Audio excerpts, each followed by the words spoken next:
Race Day 3 at the Star Eastern Hemisphere Championship and Event 3 of the Star Sailors League. Cold and breezy here on stunning Lake Garda. Yesterday's bad weather deposited more snow on the mountains that surround the lake. Hard to believe it is almost the start of summer. At the first start, the fleet all headed off on starboard, packed together and favouring the committee boat end of the line, before heading over to the left side of the course. First boat to start next to the race committee were the Russians Bereznoy and Mazalov, but it was Switzerland's Châtenay and Pulfer who got the better start, and Austria's Nahamba and Ubern looking strong in the middle of the line. Châtenay and Pulfer and Germany's Thüner and Ziller headed quite far over to the left and were the first of this bunch to tack and cover the rest of the fleet. However, Switzerland's Gauchi and Schenk continued all the way to the left ley line close to the shore. Up to the mark and first boat round were Germany's Glunder and Belz, having worked their way up the middle of the course. Right behind them were Germany's Paucksch and Knoll and Châtenay and Pulfer. During the first downwind leg, Paucksch and Knoll and Glunder and Belz opted for the west side of the lake, whilst the two Swiss teams, Châtenay and Pulfer and Nikolaus and Struber, held a track closer to the shore on the eastern side that looked more promising and gave them an advantage over the Germans. But the weather was not looking good as the skies darkened and a big storm approached.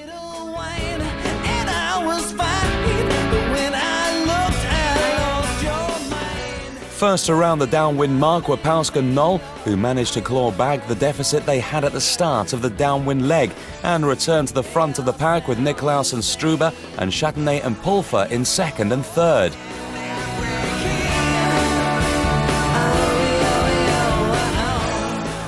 Into the second and final upwind leg, Châtenay and Pulfer and Nikolaus and Struber, together with Paucksch and Knoll, soon tacked and headed for the left side of the course as it had favoured them during the first upwind and guarded their positions over the rest of the fleet. The order had not changed by the time the top three reached the windward mark, with Paucksch and Knoll leading over Nikolaus and Struber and Châtenay and Pulfer. It was now clearly said to be a fight between these three teams for the race win, and all of them were focused on victory through the last downwind.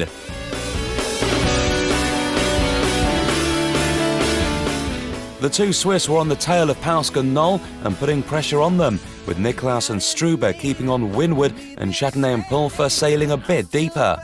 This forced the Germans to make a choice as to who to cover, and they faced a difficult predicament. Their performance over the last 2 days had not been very consistent, and they desperately needed the race win to improve their overall position on the leaderboard.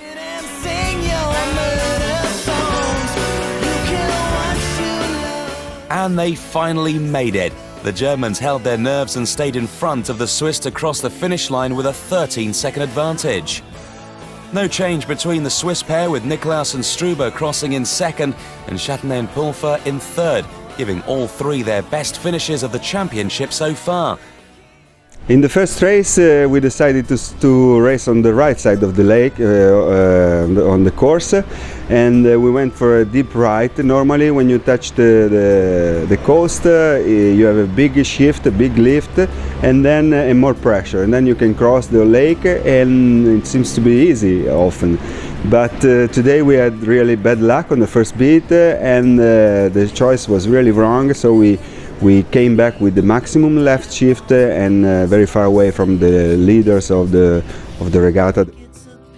The storm wreaked havoc across the race course for the second race, with lots of equipment damage and boats retiring. So after 6 races and the discard now in play, the series lead is in the hands of Germany's Polgar and Koi, with Italy's Negri and Kleen in second and Germany's Merkelbach and Bartel in third. Only one race is scheduled for Sunday, and with the leading boats close together at the top of the leaderboard, everything is still all open.